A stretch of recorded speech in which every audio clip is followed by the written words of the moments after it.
Like all my songs, they come from somewhere and someplace in reality. And this was, I was 9 years old and I played baseball and Little League baseball. We were going to be on the, actually, I was 10. I was a bigger guy because I got drafted and went back.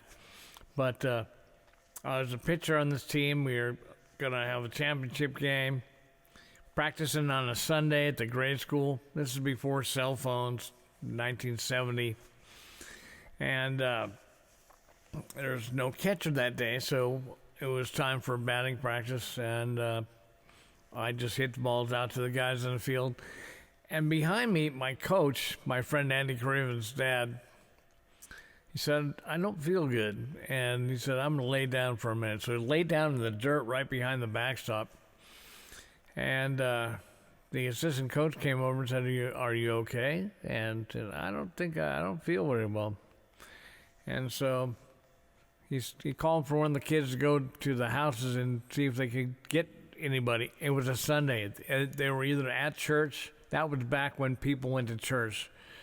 Or they went and did something with their families. And so there's nobody around. And he started screaming. And I mean, screaming this horrible, blood-curdling horror movie scream. And I watched him. I was right there. He was right there behind me. And I couldn't do anything. And most of the kids ran to the other houses to see if somebody's home to use their phone to call an ambulance. There's nothing around there. The closest, ironically, there was a fire station with paramedics about a mile away, but it was too far to get to and uphill. And no payphone at the school, my grade school, Robert Gray.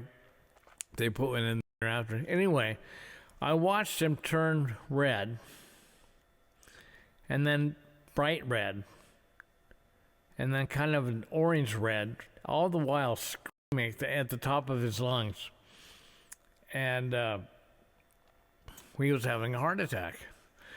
And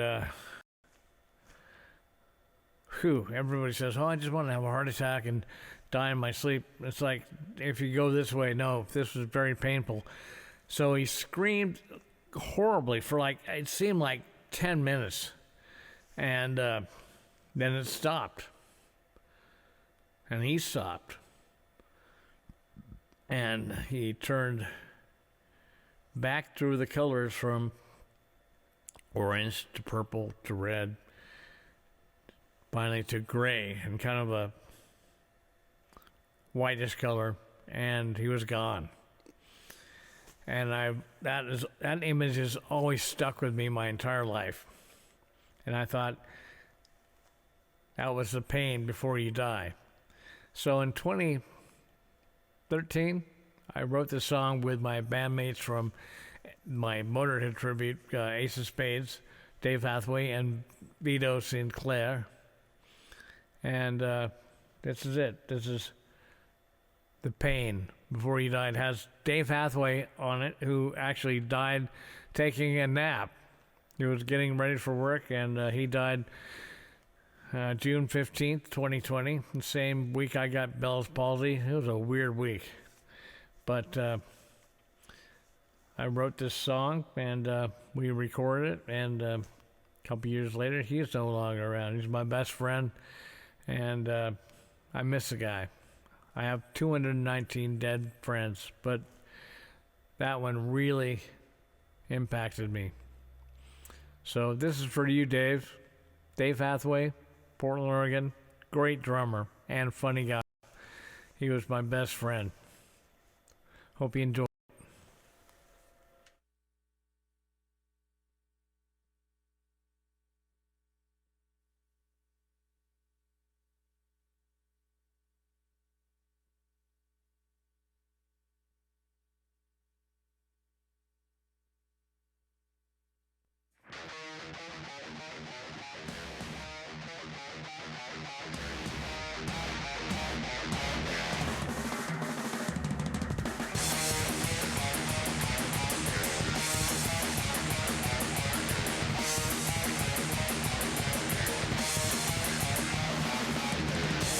know you're gonna fight it, and the end is near. Nothing you can do to fight it. Too late to feel the fear. Do you want it quick and easy, or do you want it slow? I never thought about the method when it's my time to go. You're in the twilight zone, walking through the great unknown. In the time before you die, you're in the twilight zone, walking through the great unknown. No one knows the pain before you die, and then you die.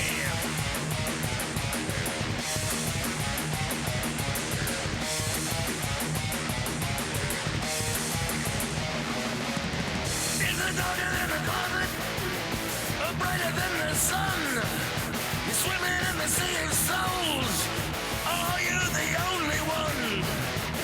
Do you want it quick and easy, or do you want it slow?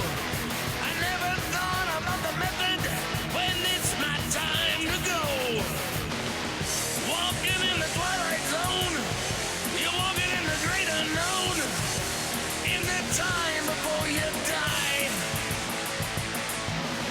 you're in the twilight zone, walking through the great unknown. In the time before you die, and then you die.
Well, that's it.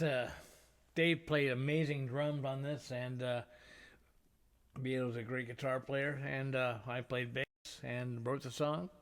That was The Pain Before You Die. Thank you.